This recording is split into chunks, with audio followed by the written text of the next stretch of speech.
I've lived 77 years on this earth, and I've learnt that silence can cut deeper than any words ever could. That Tuesday afternoon, sitting in my living room with a basket of towels half folded on the couch beside me, I stared at Kristen's message until the screen went dark. "Mum, the rent is due." I had to put my phone down and take a breath, the kind that rattles in your chest when you're trying not to let old grief mix with new hurt. My house in Dayton has always been small, a two-bedroom ranch my late husband Frank and I bought in 1972 for $18,000. The mortgage was paid off decades ago, but I still remember every sacrifice we made to keep it. The wallpaper in the kitchen is the same yellow floral pattern I put up in 1984, faded now but clean. Frank's reading chair sits by the window and I haven't had the heart to move it even though he's been gone 6 years. This house holds every memory of my children growing up, the pencil marks on the doorframe measuring their heights, the chip in the bathroom tile from when Matthew dropped a shampoo bottle, the spot on the carpet where Amanda spilled grape juice during her 8th birthday party. And Kristen, my youngest, born when I was 45, and the doctors said it would be a miracle. She'd been my unexpected blessing, the child who arrived when Matthew was already in high school and Amanda was planning her wedding. Frank used to call her our bonus round, and we spoiled her a little more than we probably should have. Not with material things, we never had much, but with time, with patience, with the kind of love you give when you know this is your last chance to get it right. I picked up my phone again and read her message a second time, then a third. The rent is due, as if I didn't know what rent meant, as if I hadn't paid rent myself for 10 years before we could afford this house, sometimes choosing between electricity and groceries, as if I hadn't worked as a night shift nurse at Miami Valley Hospital for 33 years, my feet swelling in those white shoes, my back aching so my children could have what I never had. But it was the absence of everything else in that message that hurt most. No, I'm sorry. No, I know I hurt you. Not even a how are you. Just the assumption that I would open my checkbook like I always had, because that's what mothers do. My fingers were shaking slightly. The arthritis has been worse this winter. As I typed my response, I wrote it, deleted it, wrote it again. Finally, I sent, "I'm sorry, sweetheart, but I can't help you with that anymore. You're a Henderson by birth, no matter what the papers say, but you made it clear you don't want to be part of this family. I love you, but I won't enable you to keep your distance while expecting my support. You're 32 years old, you'll figure it out." I set the phone face down on the coffee table and went back to folding towels. My hands moved automatically, matching corners, smoothing wrinkles, creating neat squares.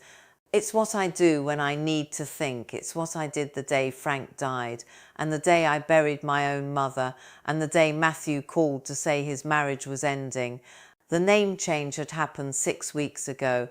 Kristen had called me on a Sunday evening. She knew I'd be home from church, probably making my weekly pot of vegetable soup. Her voice had that bright, artificial quality people use when they're about to deliver bad news, but want to pretend it's good. "Mum, I wanted to let you know I've legally changed my name," she'd said. "I'm Kristen Franklin now. I needed a fresh start, Franklin." Frank's first name. As if taking her father's given name somehow distanced her from being his daughter. The logic made no sense to me, but I didn't interrupt. "I've been doing a lot of therapy," she continued, and I could hear traffic in the background. She was probably in her car, couldn't even come inside to tell me face to face. And I've realised I need to separate myself from certain family dynamics. I feel like the Henderson name carries a lot of baggage I don't want to keep carrying. Baggage, I'd repeated, the word tasting strange in my mouth. "It's not personal, Mum, but how could it not be personal?" Henderson was Frank's name, the name he'd inherited from his father, who came from Kentucky with nothing but a third-grade education and a willingness to work. It was the name on our mailbox, on Frank's headstone, on the deed to this house. It was asterisk, my asterisk name for 53 years of marriage. "What kind of baggage, Kristen?" I'd asked quietly. There was a pause. Just the way things were, the expectations, the judgment. I can't explain it all right now, but I need you to respect my decision. Do your brother and sister know? I'll tell them. Are you ashamed of us? The question came out before I could stop it, and I heard how small my voice sounded. Another pause, longer this time. Then, I'm ashamed of the dysfunction, Mum. There's a difference. Dysfunction. That word had echoed in my head for days. I thought about our family dinners, the Christmases where we couldn't afford much but always had a tree and a ham. The way Frank taught Matthew to change a tyre in our driveway.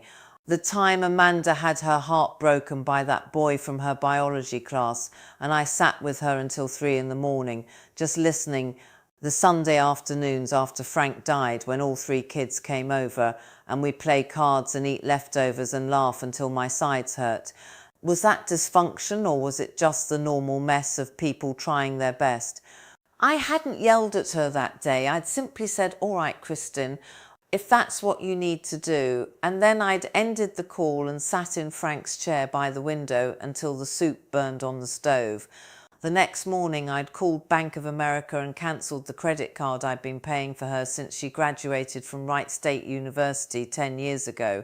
It had started as a safety net, gas money, groceries, emergencies, but over the years it had become something else. Her car insurance was on it, her gym membership, her streaming services, her weekly grocery delivery. Last month's statement had been over $1,200.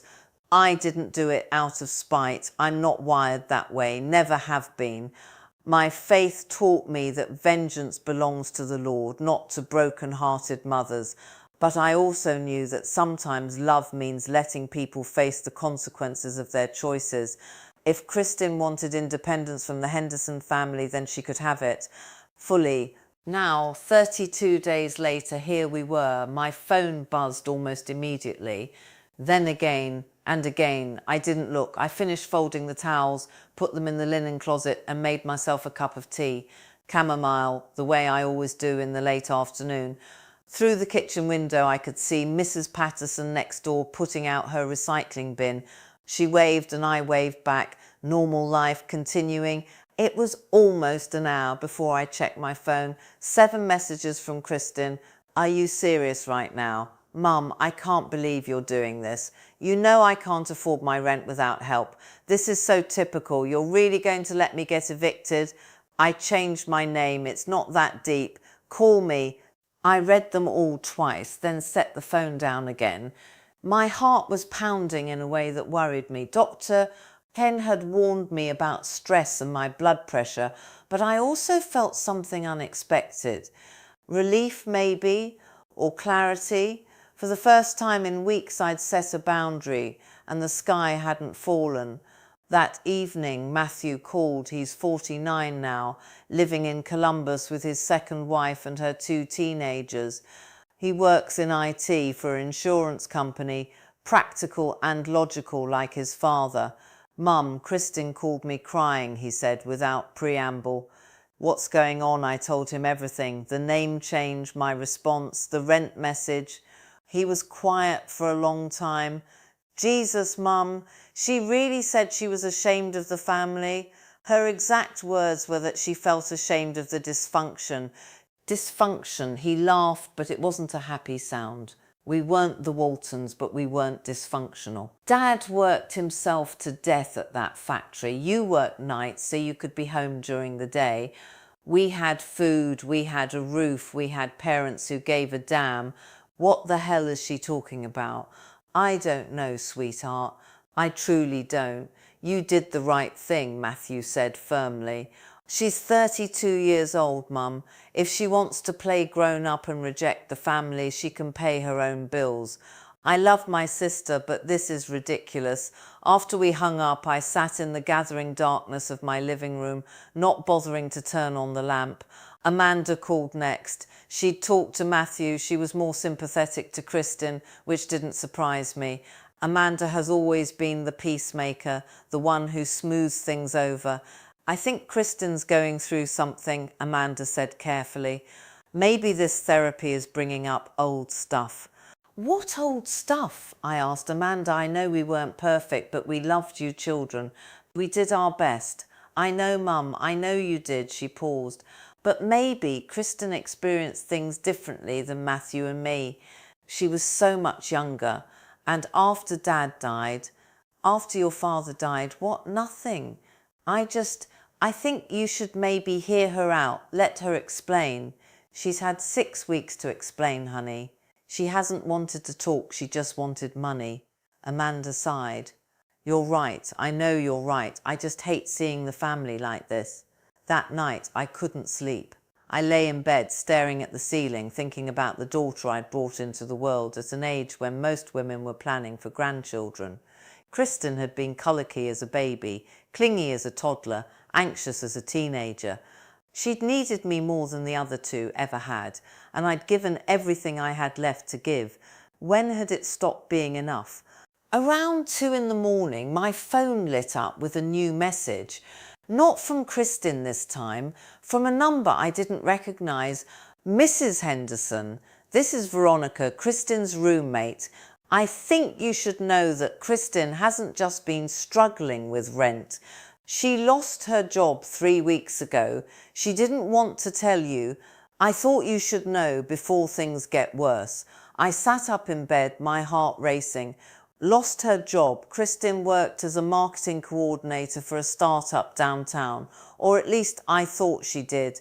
She'd been there for 2 years, always talking about how busy she was, how important her projects were. I typed back, thank you for telling me. Is she all right? The response came quickly. Honestly? No. I think she's really struggling, but she's too proud to ask for help the right way. I probably shouldn't have texted you. Please don't tell her I did. I promised I wouldn't, but I didn't sleep the rest of the night. I lay there thinking about pride, about the way it runs in families like eye colour or the shape of a nose. Frank had been proud, too proud sometimes, refusing help even when we desperately needed it.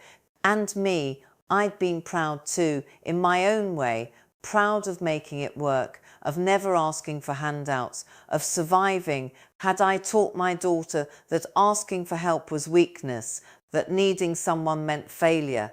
The next morning I did something I hadn't done in weeks. I drove to Kristen's apartment building on the south side of town. It was one of those modern complexes with a gym and a pool, the kind that charges $1,800 a month for a one-bedroom. I'd helped her move in 2 years ago, carrying boxes up 3 flights of stairs, despite Frank being gone and my knees protesting every step. I didn't go up, I just sat in my car in the parking lot, looking up at what I thought was her window. The building looked expensive, aspirational, the kind of place a young professional would live to prove they'd made it. But at what cost? My phone rang, it was Kristen. I stared at her name on the screen, my thumb hovering over the answer button. Finally, I let it go to voicemail. A minute later, the notification appeared. I played it. Mum. Her voice was thick, like she'd been crying. Mum, I need to talk to you. Not about money, about everything. A long pause. I'm sorry. I'm so sorry about the name thing. I can explain. Can we please talk? Please. I sat in that parking lot for 20 minutes, listening to her message 3 more times, trying to hear past the words to what she wasn't saying.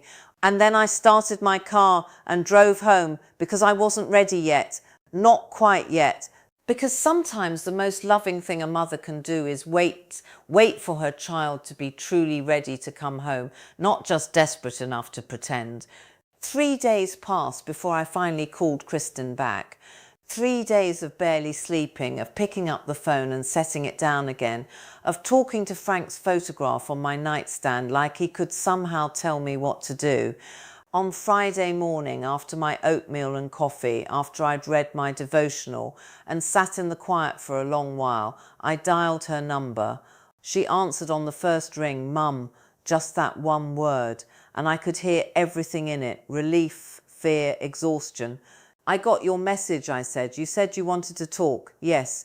God, yes. Can I come over? Are you home? I looked around my small living room, at the dust motes floating in the morning sun, at the stack of medical bills on the side table I'd been avoiding. I'm home. I'll be there in 20 minutes. She made it in 15. I heard her car pull up, that little Honda I'd co-signed for when she started her job. I watched through the window as she sat in the driver's seat for a moment, her head bowed before finally getting out. She looked thin, thinner than when I'd last seen her 6 weeks ago. Her dark hair was pulled back in a messy ponytail, and she wasn't wearing makeup. My youngest daughter, who never left the house without lipstick, looked stripped bare. I opened the door before she could knock. "Hi, Mama," she said, and that word Mama, not Mum, nearly broke me. She hadn't called me that since she was small. "Come in, sweetheart." We sat in the living room, Kristen on the couch where she'd sat 1,000 times before, me in Frank's chair. The silence stretched between us like a living thing. Finally, she spoke. "I lost my job," she said, 3 weeks ago. "They said it was company restructuring, but I know it was because I wasn't performing well. I haven't been okay for a while." "Veronica told me," I admitted. "Your roommate." Kristen's eyes widened. "She texted you. She was worried about you." "I'm glad she did." Kristen nodded slowly, her hands twisting in her lap. "I should have told you myself. I couldn't.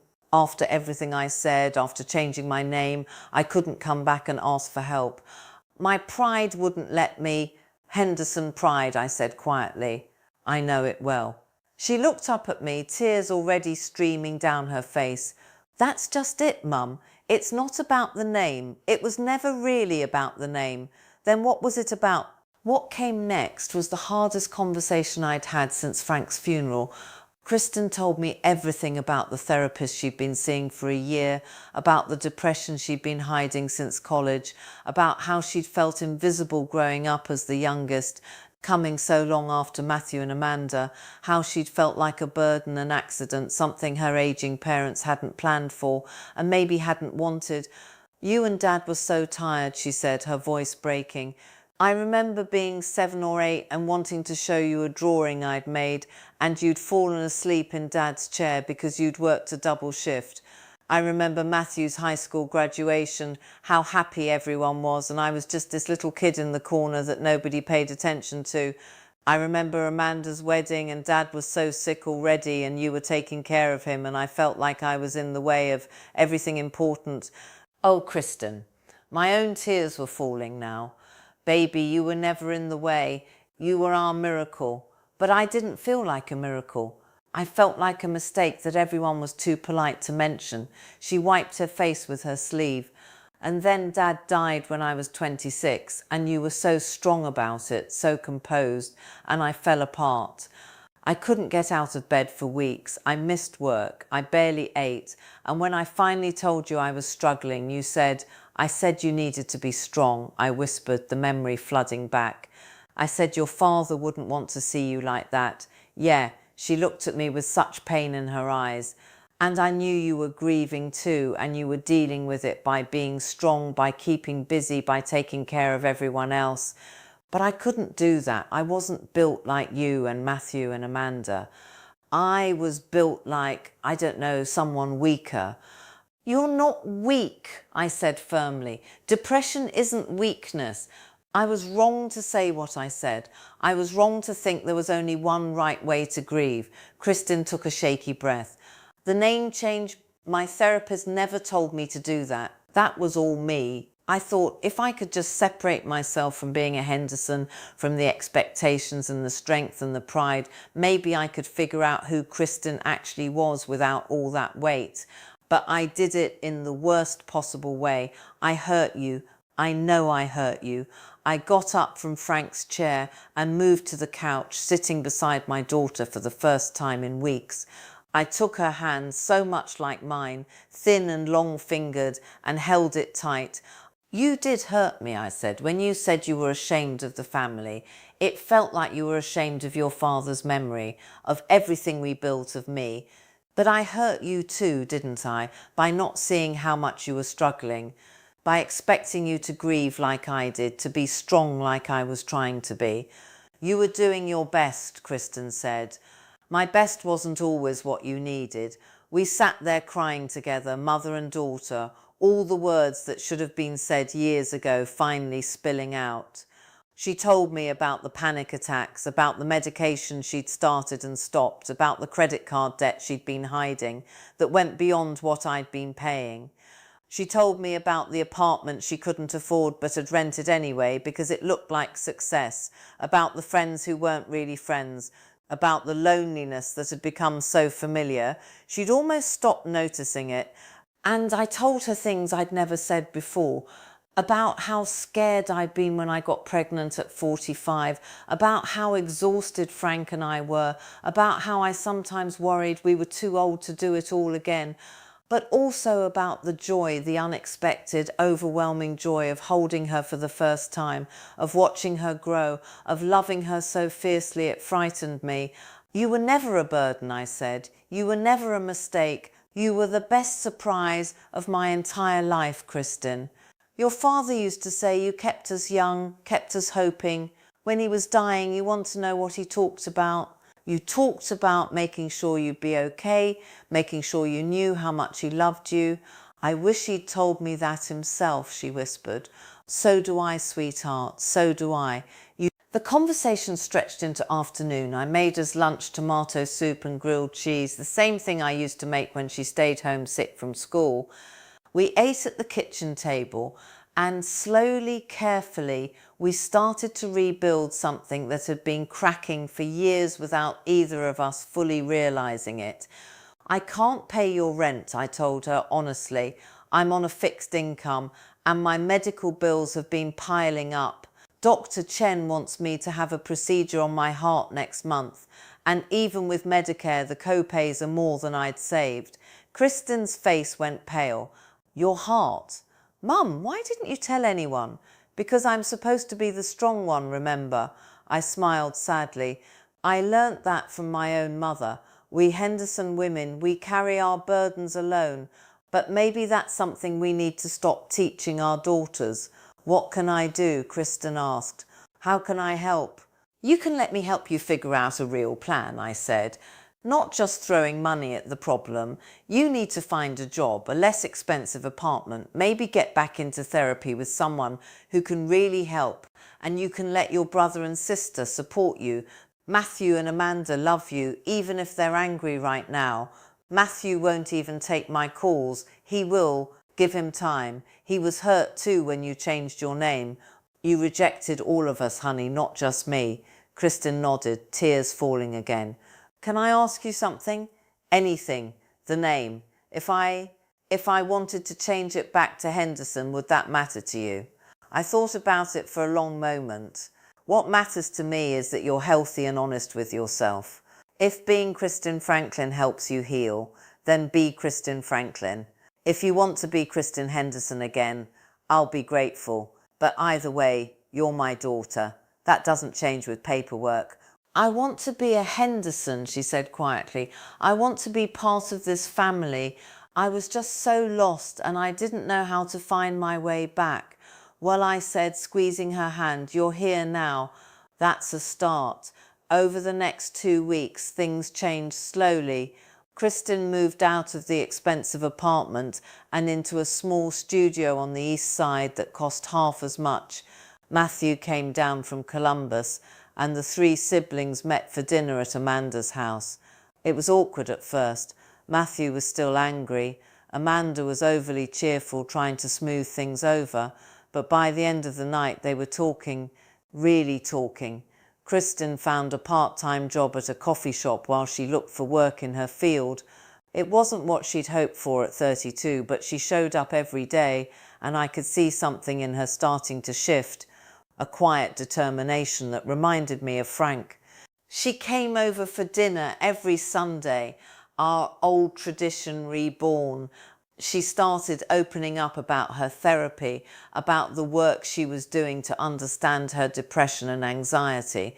And slowly, carefully, she started the legal process to change her name back to Henderson. It feels right, she told me one evening as we washed dishes together in my small kitchen. Franklin felt like I was trying to be someone I'm not. Henderson feels like coming home. My heart procedure went well. All three of my children sat in the waiting room together, and when I woke up from the anaesthesia, they were all there.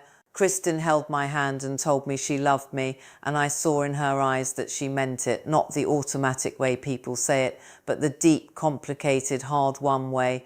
3 months after that terrible text message about rent, Kristin got a job offer from a non-profit doing communications work. It paid less than her old job, but she seemed genuinely excited about it. The night she got the offer, she called me from her car, crying happy tears. "I did it, Mama," she said. "I got myself out. I figured it out. I'm so proud of you," I told her, and I meant it with everything in me. But the real turning point came on a Sunday afternoon in June. We were sitting on my back porch. I'd finally had the rotted boards replaced with Matthew's help, drinking iced tea and watching the neighbours' kids play in their yard. Kristin turned to me with a serious expression. "Mum, I need to apologise for something else, okay?" When I said I felt ashamed of the family, I was really ashamed of myself, of not living up to what I thought a Henderson should be. Strong, capable, independent. I was projecting all my failure onto the family name because I couldn't face that I was the one struggling. That wasn't fair to you or to Dad's memory or to Matthew and Amanda. We all struggle, sweetheart. That's part of being human. But you never showed it. You were always so strong. I set down my tea and looked at my daughter. "I'm going to tell you something I've never told anyone. After your father died, I used to go sit in my car in the garage and cry until I couldn't breathe. Every single day for 6 months. I didn't want you kids to see me fall apart, so I held it together in front of you and came undone when I was alone. But that wasn't strength, Kristin. That was fear. Fear of being vulnerable, fear of seeming weak. And it taught you that grief and pain should be hidden, that needing help was shameful. I'm sorry for that." Kristin's eyes were wide. "I never knew. That was the point. But it was the wrong choice. If I could do it again, I'd let you see me cry. I'd let you see me struggle. Because then maybe you would have known it was okay for you to do the same." We sat in silence for a while, listening to the sounds of the neighbourhood. Kids laughing, a lawnmower in the distance, birds in the oak tree that Frank had planted 40 years ago. "I've filed the paperwork," Kristin said finally. "The name change. Back to Henderson. It should be official in a few weeks. Welcome home," I said. She smiled, the first real smile I'd seen from her in months. "Thanks, Mum, for not giving up on me, for setting boundaries when I needed them, even though it must have been so hard, for loving me enough to let me fall. That's what mothers do," I said. "We catch you when we can, and we teach you to stand when we can't." That evening, after Kristin left, I sat in Frank's chair by the window and looked at the photographs on the wall. My 3 children at different ages, frozen in time. Matthew in his baseball uniform missing a front tooth. Amanda in her prom dress, so beautiful it made my heart ache. And Kristin, tiny and wrinkled in her hospital blanket, her eyes closed, her hand wrapped around my finger. We'd come so close to losing each other, to letting pride and pain and misunderstanding destroy what we'd built over 32 years. But we'd found our way back, not by pretending the hurt hadn't happened, but by walking through it together. I picked up my phone and sent a message to all 3 of my children. "Sunday dinner this week. I'm making pot roast. Everyone bring what you can, but mostly just bring yourselves. I love you all." 3 responses came quickly. "Matthew, I'll bring rolls. Love you, Mum." "Amanda, I'll make a salad. Can't wait. Love you." "Kristin, I'll bring dessert." And "Mum, thank you for everything. Love you so much."